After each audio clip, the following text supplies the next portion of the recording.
Right then, there's no mucking around here. I've had a lot of requests to cover the following 3 games ever since I started doing this channel, and they've always been on the list of games to do. So, if you've got a game and you want someone to review it, who are you going to call? That's right, usually someone with more subscriptions than me, but hey, what are you going to do?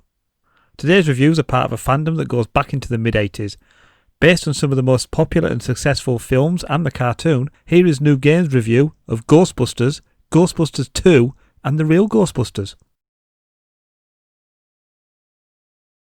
Ghostbusters was released in 1984 and developed by Activision. Activision acquired rights to the game and only had 6 weeks from start to end to complete it and get it out on time to capitalise on the film's success.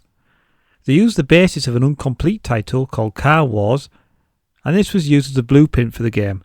It was released on most platforms at the time, and it even got an outing on the Atari 2600.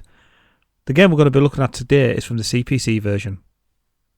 The game sees you set up a ghostbusting franchise in the city with a loan of $10,000. You have to use this money to go and buy and equip your car. The items you will buy aid you in your game. More traps means less visits to Ghostbusters HQ, for example. Once you've equipped your car, it's into the main game. You start off with 3 Ghostbusters. They are infinite, you can re-equip them from GHQ if something happens to them. And it's your job to move to the flashing city squares to capture the ghosts. The PK energy level ticks away. There are 4 ghosts in the 4 corners and these move towards the Zool space. If they get to the Zool space, it jumps up by 100 PK. The ghosts start moving faster throughout the game. If you run over these ghosts, they freeze, and during the road sequences you can hoover them up for an extra $100 per ghost. When you reach your destination, you have to capture the Slimer. You do this by positioning your busters and capturing the ghost.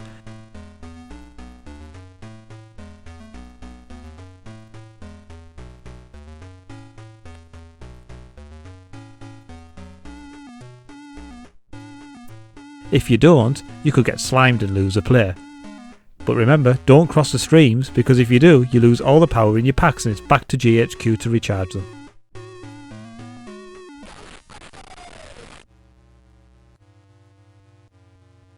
The aim of the game is to have more than your original $10,000 by the time the PK meter gets to 9999.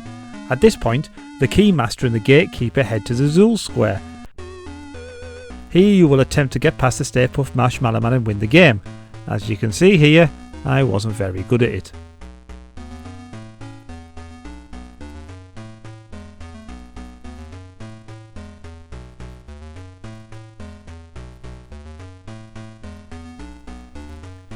You then get a screen explaining you now have a higher starting amount, assuming you got over the $10,000, and you get an account number.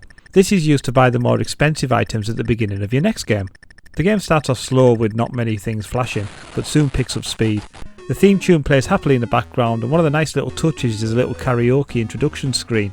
I am talking over it here so I don't get a copyright strike.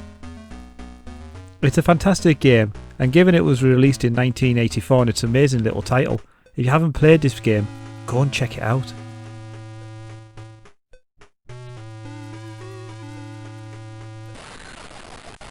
Well, from the high of Ghostbusters, we're now moving on to Ghostbusters 2 on the Amstrad CPC.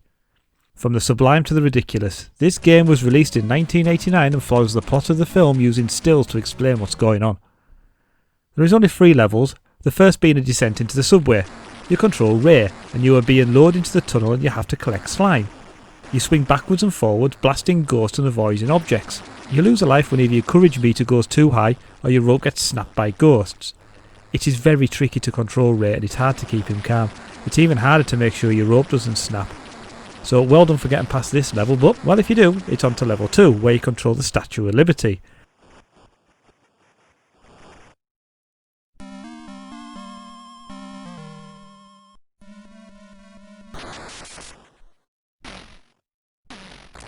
Well, that's where you control the torch and you blast ghosts and baddies out your path.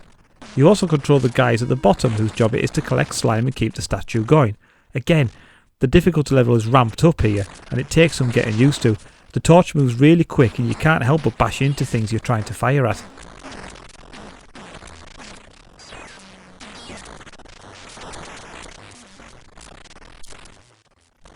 And if you get through all that, it's on to level 3, which is the last level, and this changes the gameplay again into an isometric view.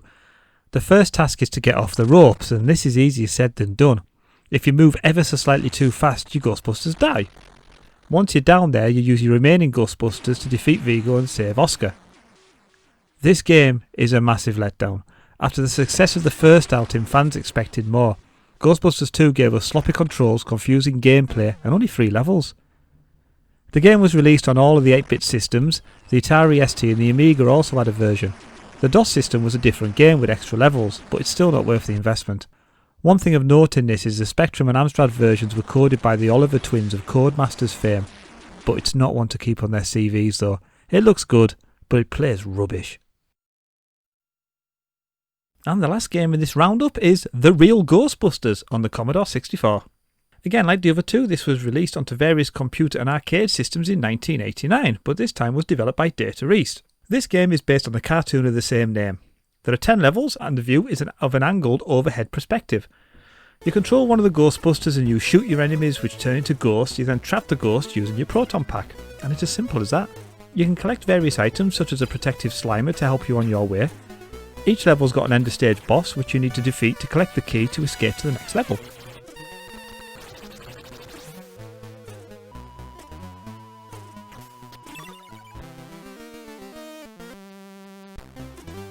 The original arcade version had 3 simultaneous player mode, but the home versions only let 2 play the game at any one time.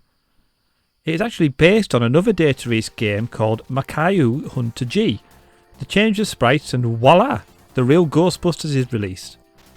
The arcade game is a blast, and to be fair, the conversion to the home computers does it justice. The sprites are great and is an enjoyable romp around catching ghosts and being all hero and the like. Magazines at the time generally liked it, however the Spectrum version was criticised for the colour clash and the graphics. However, this Commodore 64 version is a good conversion I found myself playing for some time. It's a great addition to the Ghostbusters franchise. There we have it. A roundup of the Ghostbusters games on the 8-bit systems. Thanks for watching. Don't forget to like and subscribe, and don't forget, who you got to call?